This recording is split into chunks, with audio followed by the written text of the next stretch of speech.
Najua tulio wengi tunatumia simu, lakini hatujui teknolojia ya simu ilianzishwa wapi na ilianzishwa na nani. Ili kuendelea kupata update za science za namna hii, hakikisha unabakia katika BM channel, na kama ndo mara yako ya kwanza unaangalia video hii, basi hakikisha unabonyeza kitufe kilichoandikwa subscribe, then una like na kucomment ili tuendelee kujenga familia moja. Usisahau kusubscribe ili tuendelee kuwa pamoja. Sayansi inaeleza kuwa mwanzilishi wa teknolojia ya simu anafahamika kwa jina la Alexander Graham Bell. Alexander Graham Bell amezaliwa tarehe 3 Machi mwaka 1846 huko Edinburgh, Scotland, ambayo sasa ni sehemu ya Uingereza. Alexander Graham Bell akiwa mtoto alipenda sana kuzungumza na watu ambao hawana uwezo wa kusikia, yani viziwi. Alexander Graham Bell alipopata wazo hilo la kusafirisha sauti kwa kutumia waya, yani teknolojia ya simu, alienda kulisajili wazo hilo Februari 14 mwaka 1876. Ndio maana ukiulizwa leo hii teknolojia ya simu ilianza mwaka gani, unasema teknolojia ya simu ilianza mwaka 1876. Lakini kuna vitabu vya kisayansi vinaeleza kuwa Alexander Graham Bell hakuwa ndo mtu wa kwanza kuweza kugundua teknolojia hiyo ya kisayansi, bali mtu wa kwanza kugundua teknolojia ya kusafirisha sauti kwa njia ya waya anafahamika kwa jina la Elisha Gray. Kuna vitabu vya kisayansi vinaeleza kuwa Elisha Gray ndo alikuwa mtu wa kwanza kuweza kugundua teknolojia ya kusafirisha sauti kwa njia ya waya, yani teknolojia ya simu. Sasa kwa nini dunia inamfahamu Alexander Graham Bell kuliko inavyomfahamu Elisha Gray? Elisha Gray sawa alikuwa wa kwanza kupata wazo hilo la kusafirisha sauti kwa njia ya waya, yani teknolojia ya simu, lakini alichelewa kwenda kulisajili wazo hilo. Lakini Alexander Graham Bell alipopata wazo hilo, alifanya haraka kwenda kulisajili wazo hilo.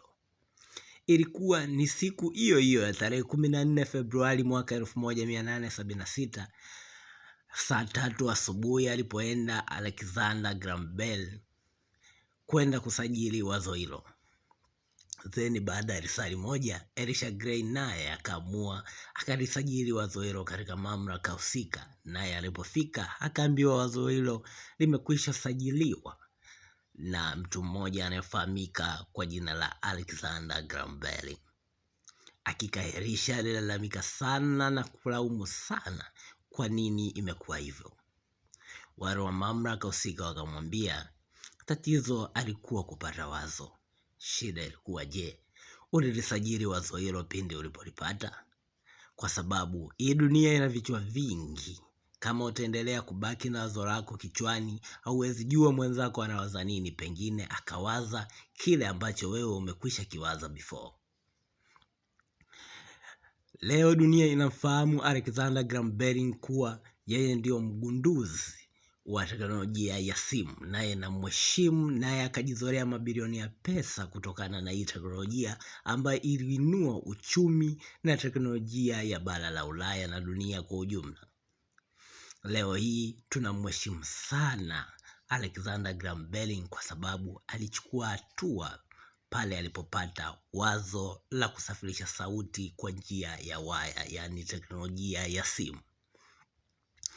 Katika maisha epuka kuwa kama Elisha Gray, yani unapata wazo la biashara, unapata wazo la kufanya kitu ambacho unajua kabisa kitakukwamua kwenye uchumi, lakini bado unaendelea kuishi nalo na kulimekameka na kulipakapaka mafuta. Ukipata wazo la kibiashara, ukipata wazo au idea yoyote ambayo unajua litainua jamii yako, hakikisha unachukua hatua muda huo huo, kwa sababu vichwa vipo vingi katika dunia hii. Huwezi jua mwenzako anawaza nini, pengine akakupindua pasipo wewe kuelewa.